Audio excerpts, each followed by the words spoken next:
तो ये आगे जब करनी तैयारी है। कर रही थी तो एक फैमिली बैकग्राउंड जो ग्रामीण रहा है, तो हाँ कभी जी। इसने मतलब कोई हर्डल नहीं क्रिएट किया? इसके अच्छा, एक बाद बात बताओ, बहुत सारे बच्चों के मन में एक सवाल रहता है, अपने घर पर ही अच्छी पढ़ाई होती है या कोई लाइब्रेरी मतलब में बैठ के पढ़ाई ज़्यादा अच्छी होती सर है? मेरे अकॉर्डिंग तो पढ़े थे वो। जर्नी जब सीजीएल थी तो फिर कांस्टेबल आखिर क्यों सर ट्रेनिंग वो पड़ा? 2-3 नाव पे पैर रखोगे ना तो कहीं के नहीं बचोगे। तो ये अपना बिल्कुल एक सही। फिक्स करके चलो। मैंने कभी रील्स नहीं स्क्रॉल करी हैं। I have faced so many problems कि मैं अपनी फिजिकल की भी तैयारी अपने गाँव में नहीं कर पाती थी। ओह!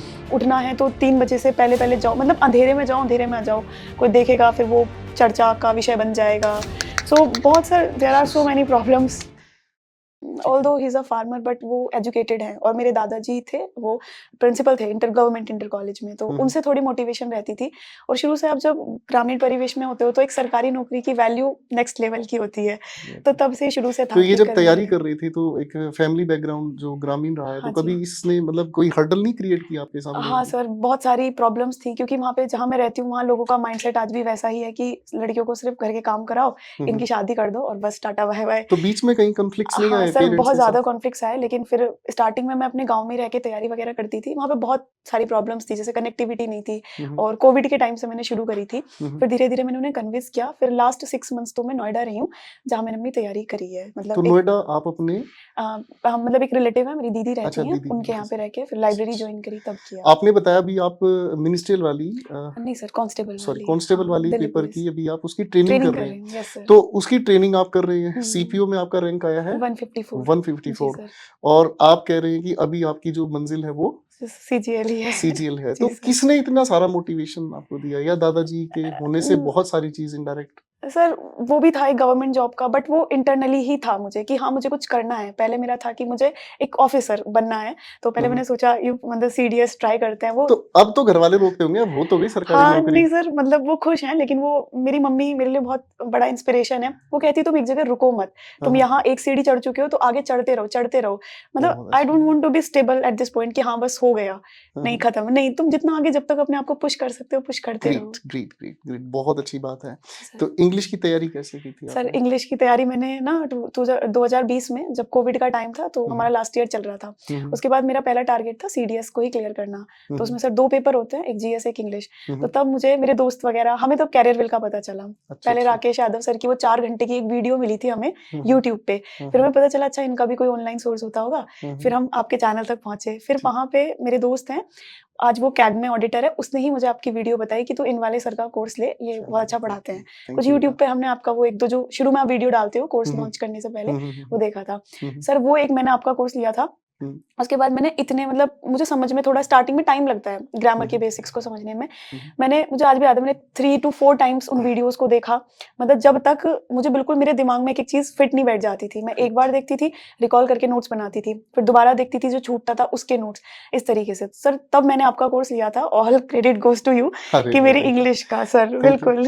देखो मैं इस बच्चे की बात को थोड़ा-सा अपने शब्दों में कहना चाहूँगा। बहुत सारे स्टूडेंट जब लाइव क्लासेस में पढ़ रहे होते हैं, तो लाइव क्लास में पढ़ते वक़्त जैसे हम कोई भी कॉन्सेप्ट बता रहे हैं, कॉन्सेप्ट बताते-बताते बच्चा बीच में ही इतना ज़्यादा बेचैन हो जाता है हुँ, और वो इस पेशेंस को मेंटेन ही नहीं कर पाता। वो चलती क्लास में ही डाउट के नाम पर इतना ज़्यादा बेचैन हो जाता है कि वो ना तो खुद पढ़ना चाहता और ना ही टीचर को पढ़ाने देना चाहता। हुँ, डाउट एग्ज़ैक्टली पता कब आता है बच्चों? जैसे इस गुड़िया ने कहा कि ये 3-4 बार अपनी वीडियो को देखती थी और जब 3-4 बार वीडियो को देखने के बाद इसके दिमाग में वो चीज़ अच्छे से फिट होती थी, तब ये आगे बढ़ती थी। हाँ सर।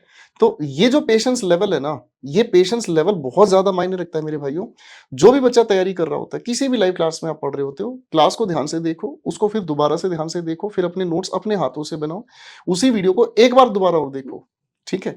यहाँ से आपकी मतलब एक अच्छी क्लैरिटी जनरेट होती है, यहाँ से आपका कॉन्फिडेंस इंप्रूव होता है, वरना फिर तो डाउट अपने आप ही बन हाँ जाते सर, होंगे। आप एक बुक को जितनी बार पढ़ोगे, हर बार आपको कुछ नया ही मिलेगा। तो थोड़े बहुत डाउट्स रहते थे, तो मैं फिर से देखती थी। हुँ, हुँ। फिर थोड़ा-सा खुद से भी मैं रिसर्च कर लेती थी। अच्छा, कभी अब जैसे आप बता रहे हो कि गाँव देहात से आप गवर्नमेंट स्कूल से पढ़ी हैं या नहीं सर, सीबीएसई से पढ़ी हूँ नहीं, मैं। मतलब स्कूल कौन-सा था? बाइलिंगुअल इंग्लिश नहीं मीडियम, सर, हिंदी मीडियम? हाँ, इंग्लिश मीडियम था, इंग्लिश हाँ, मीडियम इंग्लिश था। तो प्रॉपर इंग्लिश में इंग्लिश मतलब मीडियम शुरू था। से ठीक-ठाक था हाँ, मतलब? थोड़ा ठीक था। वैसे सर मेरी 6 टू 8 तक की मैंने गुरुकुल में पढ़ाई करी है, बिल्कुल प्रॉपर संस्कृत से, अच्छा जो अच्छा कांगड़ी गुरुकुल वाले हैं हरिद्वार में, अच्छा उन्हीं अच्छा का, कांगड़ी वाला, हाँ, उन्हीं का ओके एक ओके ओके। एफिलिएटेड है। अरे तो वाह, प्रॉपर संस्कृत, फिर उसके बाद 9th में मैंने टोटली स्विच कर लिया इंग्लिश ये जो मीडियम पे। कांगड़ी विश्वविद्यालय है, ये तो शायद संस्कृत से हाँ ही जी सर, है। मैंने संस्कृत में ही मेरी पूरी पढ़ाई थी, मतलब हिंदी मीडियम था बिल्कुल प्रॉपर हाँ 8th हाँ, तक, बट उसके बाद मैंने कहा अब मुझे इंग्लिश में थोड़ा करना है, तो फिर तो 9th उसका तो से फिर स्विच फायदा किया भी था। मिला होगा गुड़िया, कभी लाइफ में बहुत सारी प्रॉब्लम्स आई हों, कभी स्ट्रेस बढ़ा हो, तो हाँ। पीस ऑफ माइंड कैसे मेंटेन करते सर हैं मुझे फिर? शुरू से ही, मतलब जब मैं 6th क्लास में मैं गुरुकुल चली गई थी, तो हम्म वहाँ से मैं 1 साल में अपने घर एक ही बार आती थी। हम्म तो वहाँ जो डिसिप्लिन और वहाँ योगा, मेडिटेशन, ये सब चीज़ें आपको शुरू से ही सिखाई जाती हैं। हम्म मतलब मेरा रूटीन है, 4 बजे वो लोग उठा देते थे, चाहे आप 5th क्लास में हो, 4th में हो। तो हम्म, मेरे अंदर वो हैबिट तभी से इनकलकेट हो गई थी कि बढ़िया। सुबह उठना है, और एक सेल्फ स्टडी जो मैंने मोस्टली देखा है नहीं होती है सबके अंदर, हम्म कि खुद से एक पीसफुल अपना कोना पकड़ो और हम्म। पढ़ते रहो खुद से। तो मेरे मम्मी-पापा को कभी बोलने की ज़रूरत नहीं पड़ती थी कि अच्छा, मैं एक बात पढ़ूँ। बताओ, बहुत सारे बच्चों के मन में एक सवाल रहता है, अपने घर पर ही अच्छी पढ़ाई होती है या कोई लाइब्रेरी मतलब में बैठ के पढ़ाई ज्यादा अच्छी होती सर है? मेरे अकॉर्डिंग तो दोनों ठीक हैं। जैसे मैंने तो मोस्टली अपने घर पर ही पढ़ी है। उसके बाद हम्म, लाइब्रेरी तो मैंने अब अक्टूबर में जॉइन करी थी सीपीओ के प्री से पहले। अच्छा तो अच्छा। मैंने 3-4 महीने लाइब्रेरी जॉइन करी, उसके बाद सिलेक्शन लिया और मैंने छोड़ दी। क्योंकि वो आपका अपना कंफर्टेबल कॉर्नर है, आप कहाँ तो कंफर्टेबल जर्नी हो। जब सीजीएल थी तो फिर कांस्टेबल आखिर क्यों सर ट्रेनिंग ये सवाल सब बच्चों के मन में आ सकता है कि जब इतना सर बड़ा आपने dream, when you dreamed a big thing, yes sir, sir I ऐसा नो क्यों? Sir, I got married out in CGL twice, तो थोड़ा-सा मेरा मोटिवेशन बहुत ही नीचे आ गया था, थोड़ा-सा नहीं, मैं एकदम आई वाज़ इन डोल्ड्रम्स कि यार क्या है ये, क्या तो हो रहा है? कम कैसे, मतलब फिर उसमें क्या रीजन सर था? पता नहीं, एक तो इस बार का मेंस तो मैथ्स थोड़ा-सा एकदम अलग आ गए, और हम हाइपर थोड़ा-सा, मैं मेरा वो दिन ही खराब, वो कहते हैं ना कि वो एग्ज़ाम वाला दिन बहुत मैटर करता है, वो शायद मैंने खुद ही खराब किया। कैसे कुछ कैसे सिली कैसे? मिस्टेक्स की वजह से वही मैं हम्म 296, 97 पे आ गई थी। तो वो तो 3, 4, हम्म 5 नंबर का गैप था, वो 1-2 क्वेश्चन, कई बार ना हम, एक तो टाइम बाउंड मैनर में था, फिर सर मैं सीपीओ पे ज़्यादा फोकस कर रही थी, तो मेंस को इतना टाइम नहीं दे पाई थी। ये भी कहीं न कहीं रीज़न था। अच्छा, सर मतलब आपके हिसाब से दिन खराब होता है कभी कभी कभी, सर हाँ, मुझे लगता है होता है। उसको कैसे डील किया जाए, क्योंकि ये एक थोड़ा फिलोसॉफिकल क्वेश्चन है, हाँ, सर और बहुत सारे स्टूडेंट्स अपने पेपर देने के लिए जब घर से निकलते हैं तो हुँ। कई बार हो सकता है ट्रेन या कभी कभी मेट्रो, कभी हुँ, सिचुएशन ऐसी होती है जी कि सर, वो बिल्कुल। नॉर्मल ये फ्रेज पकड़ लेते हैं, आज मेरा दिन खराब है। सर बिल्कुल रिलैक्स रहो, मैं यही कहूँगी, वो जो नर्वसनेस होती है ना, आप हम्म उसको हावी मत होने दो।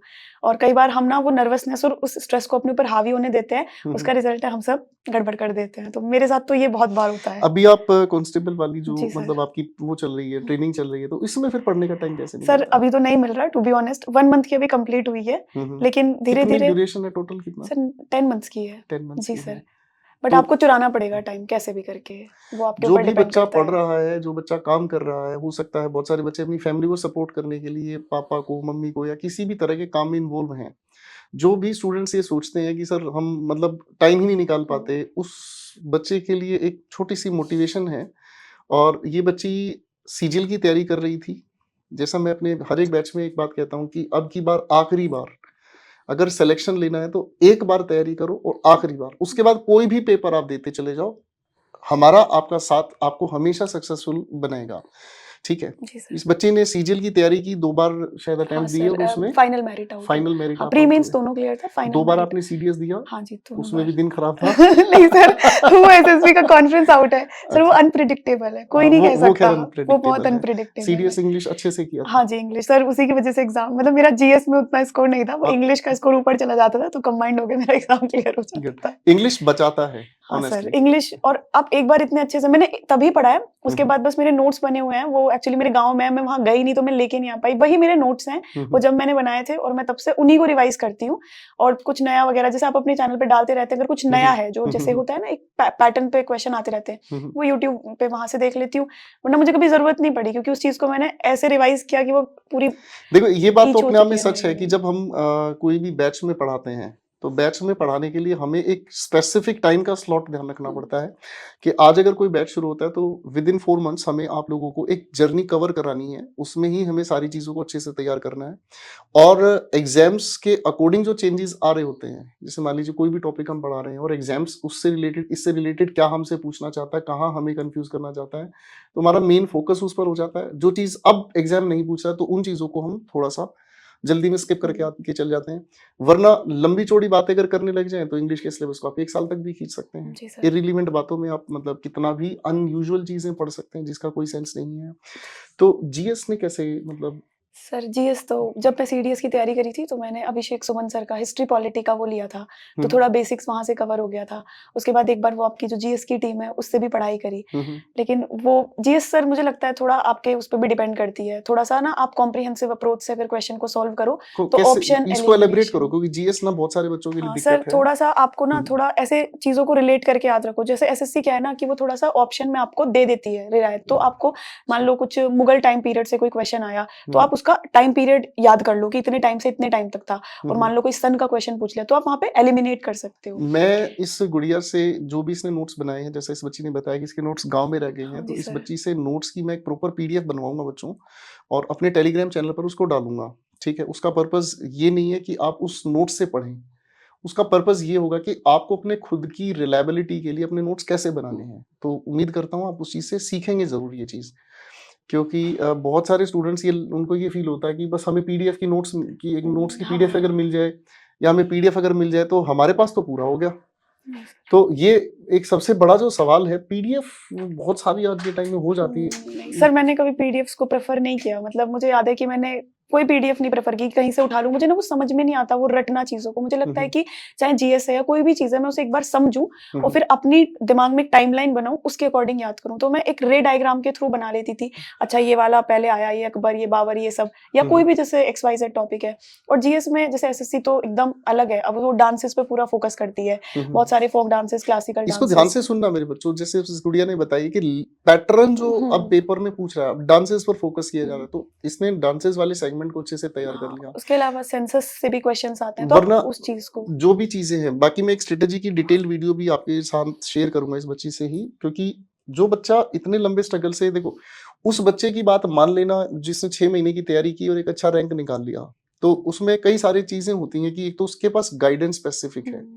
एक स्टूडेंट का भी इंटरव्यू मैंने लिया था और उसने 6 महीने की तैयारी में ही मतलब पेपर अपना हाँ सर। क्वालिफाई कर लिया, क्योंकि उसका कजन जो है वो अच्छा। मुझसे पढ़कर जीएसटी इंस्पेक्टर लगा, ओके। तो उसने उसके सारे कोर्सेज बाई करे। हाँ, तो उनके पहले से राकेश सर से, गाइडेंस थी। गोपाल वर्मा सर से, ये हुँ, जीएस की टीम से, और ये चीज ये जी पढ़ना सर। ऐसे पढ़ना है। हुँ, मैंने जब उससे पूछा भाई फेलियर का कैसे हैंडल हुँ, किया, सर फेलियर का कोई मतलब ही नहीं था, मुझे दिक्कत होती थी मैं कजन से पूछता था, हाँ, आप लोगों के कोर्सेज थे। मैंने कहा फिर यूट्यूब ने कैसे, बोला मैंने देखा ही नहीं कभी सर यूट्यूब पे कौन क्या करा रहा है। हाँ सर। मैंने कहा कंट्रोवर्सी वगैरह का कुछ पता होता नहीं सर, मुझे मतलब ही नहीं उस चीज से। नहीं, ये सब से तो मेरे को भी कोई मतलब नहीं है। एक तो गुड़िया वो बच्चा हो गया जिसने मतलब 6-7 महीने में, मतलब जिसके पास हुँ, एक प्रॉपर गाइड करने जी वाला हो सर। गया। हुँ, लेकिन जैसे आप हैं, अगर मैं प्रोबेबिलिटी की बात करूं तो आप जैसे बच्चों की संख्या बहुत ज्यादा है हुँ, जिनके पास एग्जैक्टली गाइडेंस नहीं है, और अगर गाइडेंस होती है तो वो गाइडेंस को उतनी इंपॉर्टेंस देते भी नहीं है, जी क्योंकि सर। जैसे जैसे वो रील स्क्रॉल करते चले जाते हैं, अरे यार ये तो बढ़िया बता रहा है, इसकी बात माननी पड़ेगी थोड़ा, अरे यार ये और भी अच्छा बता रहा है।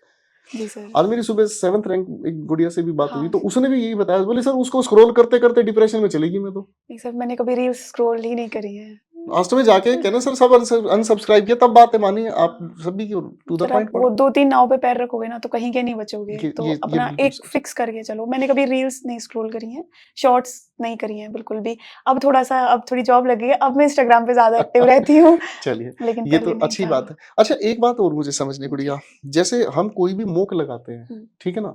तो मॉक लगाते-लगाते कई बार हमारा जो स्टूडेंट है उसका एक कॉन्फिडेंस है, जी सर। वो डगमगा जाता है, जी। और उस कॉन्फिडेंस के डगमगाने के चक्कर में वो ना अपने टीचर ने जो उसको क्लास में पढ़ाया है, जो भी मैथ्स वाले ने पढ़ाया है, जी। इंग्लिश ने पढ़ाया है, हुँ, वो उस पर भी ट्रस्ट खो देता है। हुँ। ऐसी सिचुएशन आई आपके साथ हाँ कभी? सर, जैसे मॉक्स होते हैं ना, उसमें कई बार क्वेश्चन थोड़े से हट के मतलब बहुत कई बार इर्रेलेवेंट भी आ जाते हैं, सिर्फ़ हुँ, हुँ। मॉक को थोड़ा हार्ड बनाने के लिए। तो सेल्फ जजमेंट में अपने आप को हाँ। क्या मानते हैं सर फिर? मुझे लगता था कि जितना मैंने पढ़ा है, जो मेरे बेसिक्स थे, अगर उनसे सॉल्व हो रहा है तो ठीक है, वरना मैं उस क्वेश्चन को अलग रखती थी। पर मैं डिमोरलाइज़ नहीं होती थी कि अरे ठीक है, क्वेश्चन ही तो है, क्या पता पेपर में ना एक्सीलेंट, आए। दिस इज़ एन एक्सीलेंट हाँ, अप्रोच। तो मैं ये सोचती थी अगर बस। किसी मॉक में अगर कुछ हुँ, ऊँचा-नीचा भी आ जाता है, क्योंकि मॉक बनाने वाले जितने भी बाहर हाँ, बैठे हैं, वो सब लगभग स्टूडेंट्स ही हाँ, हैं, सब ऐसे ही होते हैं। To be frank. वो इतने मतलब ऑनेस्ट रिव्यू, मैं भी सीपीओ के मॉक करवा रहा हूँ हुँ। यूट्यूब पर, और बहुत सारे बच्चे कमेंट्स में ये भी कहते हैं कि सर पेपर इतना ईज़ी हाँ, आएगा? सर उन्हें वो ईज़ी लगता है, मैं कहती हूँ अरे भाई ये एक्चुअल यही है और एक्चुअल वो यही है। चाहते नहीं हमें हार्ड चाहिए। अरे पहले तुम ईज़ी करो।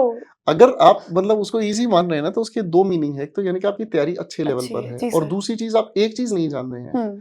आपके सामने इंग्लिश के 50 क्वेश्चंस आएँगे सीपीओ प्री में। हाँ जी, 50। 50 क्वेश्चंस जब आपके सामने आएँगे और मेंस में 200 नंबर की इंग्लिश आएगी। जी। आप 50 में से कितना स्कोर कर रहे हो? अगर आप 50 में से 50 स्कोर कर रहे हो तो जेन्युइनली आपकी तैयारी अच्छी अच्छी है। है। अगर आप 50 में से निकाल ही 42, 43, 44, 45 रहे हैं, तो सर आप सोच लीजिएगा आप मेरिट में बहुत पीछे हैं। हाँ जी सर। क्योंकि अब एसएससी के किसी भी पेपर को आप उठाओगे, वो इसी मार्जिन पर डिस्क्वालीफाई कर रहा है। आपका जो सीजीएल डिस्क्वालीफाई हुआ था, वो कितने पे हुआ था? सर मेरे पिछले बार 286 मार्क्स थे, इस बार नहीं, वो 290। कितने पॉइंट्स का फर्क था जिसकी वजह से आप डिस्क्वालीफाई हुए थे? सर सीजीएल वाला? सीजीएल या जिसकी आप बता रहे हैं कि सर पॉइंट। सीपीयू का ही जो अभी डीपीएसआई है, वो मेरे 340.875 मार्क्स हैं हाँ, और हाँ। कट ऑफ गई है 341 पे। तो वो बस पॉइंट्स का ही है जिसकी वजह से सिर्फ पॉइंट्स की वजह पॉइंट, से अभी हाँ, कौन सा मिला आपको? सीआईएसएफ मिला है। जी सीआईएसएफ सर। मिला है। पॉइंट सिर्फ हाँ, 0.5 के ही कुछ मार्जिन को ये गुड़िया बता रही थी। और जो बच्चा इस 0.5 के मार्जिन को समझ सकता है ना, वो बच्चा जानता है कि गाइडेंस की क्या वैल्यू है। और जो बच्चा ये कहता है कि इससे पढ़ लो, उससे पढ़ लो, ये कर लो, वो कर लो, अपने आप से हो जाता है, वो बच्चा कुछ नहीं, बस अपना चांस खराब कर लेता है, या फिर जिस पोस्ट पर वो अपने आप को चाहता है ना, वो नहीं पाता है। ठीक है, तो उस सिचुएशन में चला जाता है वो ऐसा स्टूडेंट कि यार मैं बनना ये चाहता था, पर क्योंकि सरकारी नौकरी में इसको भी नहीं छोड़ पाता। और ये काम ऐसा हो जाता है, जब मेरी गवर्नमेंट जॉब लगी गुड़िया पहली, तो मेरी जॉब लगने के आसपास मैंने बहुत सारे ऐसे लोगों को देखा जो प्राइमरी टीचर थे, लेकिन वो किए हुए बीएड थे। और बीएड वाला जो टीचर होता है, हाँ जी। वो मतलब 10th 12th वाले बच्चों की रेंज को पढ़ाता है। अब वो छोटे बच्चों के साथ उनका व्यवहार इतना सख्त होता था, मतलब बेहिसाब सख्त लेवल होता था। रीजन क्या होता था? क्योंकि मेंटली उनके दिमाग में एक फ्रस्ट्रेशन होती थी, यार मैं बड़े टीचर, बड़े, जी ठीक है, सर। और मैं छोटे बच्चों को पढ़ाऊंगा। तो वो जो एक गैप क्रिएट हो जाता है ना, वो आपको सारी उम्र परेशान करता है अंदर से। बाहर से आप सबके लिए एक अच्छी जॉब पर लगे हुए हैं। तो मम्मी पापा क्या फील कर रहे हैं, ये बताओ? सर वो अच्छा फील कर रहे हैं, पर मतलब बहुत अच्छा फील लेकिन कर उनको रहे हैं। एक स्टेप और आगे की जर्नी हाँ आपने सर। बता दी है कि अभी एक हाँ, लड़ाई नहीं, और है। हाँ, वो तो कह रहे हैं, ठीक है तेरा जो मन है, जैसे अभी थोड़ा कन्फ्यूजन था कि मैं दिल्ली में ही रहूँ या वो एसआई जॉइन करूँ, तो उन्होंने कहा देख तेरे ऊपर है, तुझे जो ठीक लगे, भई हमें ये सब ज़्यादा नहीं पता। वो दे आर नॉट अब रिश्तेदारों के घर तो आग लग गई, इतनी तगड़े वाली है। सर मतलब जो मेरी मम्मी के साइड के रिलेटिव्स हैं, वो they are really very supportive. मेरे मामा जी एक्स आर्मी ऑफिसर रहे हैं, तो वो हमेशा से चाहते थे कि ये सर आपका मेहनत बहुत कर बहुत रही है। शुक्रिया, आपने इस गुड़िया पर विश्वास किया। हाँ, वो आपका हमेशा बहुत से बहुत शुक्रिया। चाहते थे कि ये करे मेहनत, बट हाँ, थोड़े से जो गाँव रास-पड़ोस के लोग थे, उनको थोड़ी दिक्कत थी, तो तो अब की बार दिवाली में पटाखे उनके हाँ, घर से बाहर सर जरूर जलाएंगे, सर अब ठीक है? ज़रूर जलेंगे। तो घरवाले तो खुश हाँ। हैं सर, बहुत सिंपल है उनका। भाई रिश्तेदारों थोड़ा सा सुधर जाओ, ठीक है ना? हमारी छोरियां किसी से कम नहीं है भाई। अगर कोई भी बहन बेटी तैयारी करना चाहे तो सपोर्ट करो यार, क्योंकि जीवन बार बार नहीं मिलता है। जी सर। किसी की लाइफ में अगर आप थोड़ा सा पॉजिटिविटी वाला रोल निभा दो भाई रिश्तेदारों, तो वो अच्छा ही होता है। ठीक है, आज उन लोगों को कितना अच्छा फील हो रहा होगा जिन लोगों ने इस गुड़िया पर विश्वास किया, इसके कैलिबर को टूटने नहीं दिया। एक बार सोच कर देखो, ये गुड़िया जैसे अपने मामा जी की बात कर रही है, अपनी मम्मी की सारे जो भी रिलेटिव्स हैं, सोचो जरा आज उनको कितना अच्छा महसूस हो रहा होगा। ये बात लगती बड़ी मजाक में कि रिश्तेदारों का खून फूक रहा होगा, ऐसे नहीं। मतलब आप लोगों को करना चाहिए और विश्वास करना चाहिए। और मैं तो इस कैमरे के पीछे जो लोग मुझे देख रहे हैं, उन लोगों को भी मैं जानता नहीं हूँ, लेकिन फिर भी ये बात महसूस ज़रूर कर सकता हूँ कि उस जर्नी से जो ये इंटरव्यूज़ देखते हैं और उस जर्नी से और यहाँ पर जो चाय पीने वाली सिचुएशन आती है, सिलेक्शन वाली चाय, तो it takes a lot of things, बहुत कीमत चुकानी पड़ती है, बहुत कुछ झेलना पड़ता है। कभी किसी रिश्तेदार ने मतलब डिमोरलाइज़ किया है? सर करते हैं, करने वाले, उनको तो करना ही होता है। मेन प्रॉब्लम ये है सर, जिस कम्युनिटी से, जिस बैकग्राउंड से मैं आती हूँ, हुँ, हुँ। वहाँ तो उनका यही है, एकदम वो ठेठ होते हैं, एकदम थोड़े से स्ट्रिक्ट कि क्या है लड़की। Even I have faced so many problems कि मैं अपनी फिजिकल की भी तैयारी अपने गाँव में नहीं कर पाती थी। ओह! उठना है तो 3 बजे से पहले-पहले जाओ, मतलब अंधेरे में जाओ, अंधेरे में आ जाओ। कोई देखेगा फिर वो चर्चा का विषय बन जाएगा। सो बहुत sir there are so many problems. तो लेकिन वही है, इन सब चीज़ों से आपको खुद ओवरकम करना है, खुद आपको डील करना भाई है। इस इंटरव्यू का तो सिर्फ एक ही मेरा पर्पस है, हाथ जोड़कर सभी से रिक्वेस्ट है, अगर आपके आसपास कोई भी बच्चा, कोई भी लड़का, कोई भी लड़की अगर तैयारी कर रहा है, तो आप सभी से हाथ जोड़ के रिक्वेस्ट है, ये इंटरव्यू बड़े बुजुर्गों को भी दिखाएं, उन लोगों को भी दिखाएं, सपोर्ट करो। जी सर। मतलब देश चलता इस युवा वर्ग से है। देश को चलाने वाले जो असलियत में है वो ये युवा वर्ग है। ये बहन बेटी, ये मातृशक्ति जो है, यही इस पूरे के पूरे देश को चलाते हैं भाई। ठीक है, वो लड़का जिसको आपने 20 साल का है, उस लड़के का इतना मोरल तोड़ दिया, अरे तू क्या करेगा जीवन में, ऐसा कुछ बोल के उसको तोड़ दिया, वो बहुत बड़ा नुकसान है इस देश का। मतलब आप सभी से हाथ जोड़ के रिक्वेस्ट है कि बस बच्चों पे भरोसा रखें, वो करना अगर चाह रहे हैं, एक अच्छी तैयारी, एक अच्छी सिलेक्शन की आगे बढ़ रहे हैं, तो उनको पॉजिटिविटी दें। ठीक है ना, उनको ये कहकर नहीं, अगर भले ही हो सकता है कोई बच्चा कोशिश कर रहा है, जैसे इस गुड़िया ने कहा मेरा 2 बार मेरा लक साथ नहीं दिया या बुरा दिन था, हो हाँ सकता सर, है वो किसी के साथ भी हो नर्वसनेस सकता या है। स्ट्रेस की वजह से हो जाता बहुत है। सारे ऐसे बच्चे बहुत अच्छी तैयारी कर रहे होते हैं, एग्जाम से पहुंचने से 1 या 2 मिनट लेट हो जाते हैं, वो भी हाँ उनके सर, हाथ बहुत में नहीं सारे होती, रीजन कई है। सारे सर्कमस्टेंसेस ऐसे हो जाते हैं। तो जो बच्चा तैयारी करना चाहता है उसके लिए आपके कोई खास शब्द? हाँ सर, एक तो कंसिस्टेंट रहो। सबसे पहले अपना ना एक मेन एम डिसाइड करो कि हम्म, भाई तुम्हें करना क्या है। फिर अपने रिसोर्सेज थोड़े लिमिटेड रखो। आजकल सब ये भी पढ़ लो, ये भी पढ़ लो, नहीं, अपना एक डिसाइड करो, उसके ऊपर आप भरोसा करो कि हाँ मैंने इसको पढ़ा है तो ये काम ही आएगा। हम्म, और अपना प्रॉपर ये नहीं है कि तुम 10 घंटे पढ़ रहे हो, 15 घंटे, वो मैटर नहीं करता। 2 घंटे पढ़ो, but it should be productive. Nice. ये नहीं है कि लाइब्रेरी में बुक्स पाइल अप कर ली हैं, बड़े-बड़े मोटिवेशन कोट्स लगा लिए हैं। सर मैंने कभी कुछ नहीं लगाए। एक सिर्फ जो सीट मिल जाती थी मैं बैठ जाती थी। और बस आपके अंदर वो अर्ज होनी चाहिए कि मुझे क्यों करना है, क्या मेरी सर्कमस्टांसेस हैं जो मुझे फोर्स कर रहे हैं ये सब करने के लिए। अच्छा, एक सवाल हाँ, पूछना चाहूंगा, जी मुझे सर। पूछना ठीक नहीं लग रहा पर फिर भी पूछूंगा, क्योंकि आजकल का टाइम कुछ ऐसा हो गया, डिस्ट्रैक्शन नहीं आया कभी लाइफ में? सर डिस्ट्रैक्शंस वो आपके ऊपर है कि आप उसे कैसे लेते हो। आपका हम्म, जो किसी भी तरह ले लो, सोशल मीडिया है, आपकी पर्सनल लाइफ है, आप अपनी पर्सनल लाइफ में भी ऐसे दोस्त बनाओ जो आपको इस जर्नी में आगे सपोर्ट करें। वो भी अगर सेम या डिफरेंट में भी हैं, but you should have respect for each other. कि आप अगर अलग लाइन में हो तो तुम अपने में अच्छा करो, हम अपने में अच्छा करेंगे। great, और सर मुझे लगता है डिस्ट्रैक्शन सब अपने ऊपर है। तुम्हें अपने आप को अंदर से स्ट्रांग बनाना है। तुम्हें दिख रहा है कि 2 रास्ते हैं, ये इधर वाला पॉजिटिव है, यहाँ जाऊँगा तो अभी दुःख है लेकिन आगे जाके अच्छी चीज़ें मिलेंगी। यहाँ अभी सब हरा-हरा है, मज़े-मज़े दिख रहे हैं, तो वो आपको चूज़ करना है कि भई मुझे क्या करना पॉइंट है। पॉइंट पॉइंट और पॉइंट। सोशल मीडिया तो सर उतने टाइम बंद रखती थी मैं जितने टाइम एग्ज़ाम की तैयारी करती थी। मैंने कभी शॉर्ट्स स्क्रॉल नहीं किए, रील्स स्क्रॉल नहीं करी। हाँ, अब थोड़ा करने लगी हूँ जब से एग्ज़ाम वगैरह क्वालीफाई होने लगे थे। देखो, लाइफ के ना 3 फेजेस होते हैं। मेडिटेशन की एक बिल्कुल क्रक्स बता रहा हूँ, लाइफ के 3 फेजेस होते हैं। पहला फेज होता है स्ट्रगल, ठीक है? आपको सिलेक्शन लेने से पहले ज़बरदस्त स्ट्रगल करना है, हुँ, जिसमें आपको सब चीज़ों को सैक्रिफाइस करना पड़ता है। आपको एन्जॉयमेंट को सैक्रिफाइस करना पड़ता है, रिश्तेदारों को, फैमिली को, एन्जॉयमेंट जो भी आप लोगों को मिलता है, ठीक है ना? स्ट्रगल हो गया। दूसरा फेज होता है एन्जॉयमेंट। एक बार अगर आपने स्ट्रगल करके अपने आप को प्रूव कर दिया, प्रूव करने का मतलब कोई जो भी आप जॉब की तैयारी करना चाहते हैं वो आपने कर ली है, पा ली है। उसके बाद शुरू होता है एक एन्जॉयमेंट का टाइम, ठीक है? इस बच्चे ने कभी कोई यूट्यूब वगैरह पर दिमाग नहीं खराब हाँ, किया। नहीं। आज ये बच्चा अपना इंस्टाग्राम चलाता है, जैसा इस बच्चे ने बताया। फिर इसके बाद एक तीसरा फेज़ आता है जो लाइफ का सबसे इम्पोर्टेंट फेज़ है, दैट इज़ कॉल्ड पीस।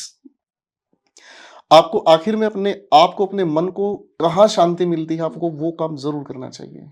हो सकता है कि आप मन की शांति के लिए सक्सेसफुल हो गए हैं, हुँ, लाइफ को एन्जॉय भी कर रहे हैं, लेकिन मन की शांति के लिए अपने पेरेंट्स की सेवा करना, हुँ, अपने पेरेंट्स के लिए वो चीज़ें करना जिस चीज़ के लिए उन्होंने अपनी जवानी मतलब दाँव पर लगा दी कि मेरे बच्चों के सपने पूरे हो जाएँ। तो जी सर। तीनों चीज़ें स्ट्रगल, एन्जॉयमेंट एंड पीस, तीनों चीज़ों का जिस इंसान ने बैलेंस बना लिया, वो इंसान मेरी नज़रों में नहीं, सभी की नज़रों में सक्सेसफुल है। ऐसे भी लोग हैं जो मतलब सुबह उठते ही एन्जॉय कर रहे हैं। हाँ सर, सर हर भाई साहब, उन्हें तरीके के स्ट्रगल से कोई लेना-देना नहीं, वो बर्बाद ही होंगे आखिर में हाँ जाके। सर। फिर एक दूसरा वो इंसान है जिसने अपनी पूरी लाइफ स्ट्रगल किया है, एन्जॉयमेंट की कभी सोची नहीं। हुँ, वो कल को मर के भगवान के पास जाएगा, भगवान पूछेगा, "हाँ भाई, ज़िंदगी में कुछ एन्जॉय किया?" वो कहता, "काय का एन्जॉय, सुबह से शाम तक यूँ ही ज़िंदगी तमाम होती थी।" भगवान उसको दोबारा भेजे, "जा बेटा, फिर से जी के 60 साल।" टेंशन हो गई। हाँ, और जिस इंसान को इन दोनों चीज़ में एक मेंटल पीस नहीं हो, तो वो फिर तैयारी क्यों कर रहा है भाई? समझ रहे हैं? वो तो अपने आप में इतना ज़्यादा नेगेटिव ही हो जाएगा कि वो जो कर भी रहा है ना, उसमें और ज़्यादा चीज़ें बिगाड़ देगा।